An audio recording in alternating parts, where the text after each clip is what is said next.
Good morning বন্ধুরা, সবাই কেমন আছো? ভালো আছো? আশা করছি আমিও ভালো আছি। চলো একটা ছোট্ট একটা ভিডিও নিয়ে তোমাদের সকলের কাছে এসে হাজির হলাম। চলো দেখাচ্ছি। দেখো বন্ধুরা, এই গাছটা দেখতে পাচ্ছ, এই গাছটা দেখতে পাচ্ছ যে মনে হচ্ছে যে গাছটার পাতা মাতা কিছুই নেই, গাছটা ন্যাড়া ন্যাড়া লাগছে।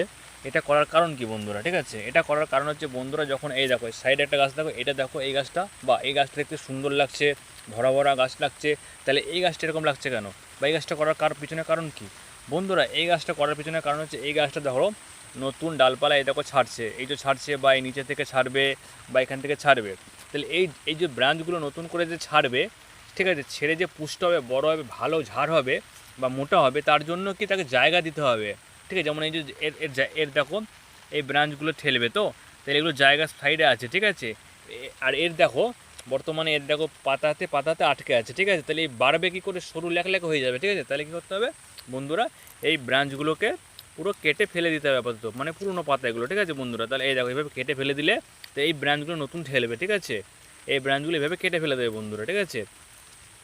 তাহলে দেখবে আর ফাঁকা হয়ে থাকবে, আর হাওয়া বাতাস খেলবে। তাহলে গাছের যে নতুন যে ব্রাঞ্চগুলো ঠেলবে সেগুলো ভালোভাবে পুষ্ট হবে বন্ধুরা, এবং প্রচুর বৃদ্ধি পাবে, ঠিক আছে।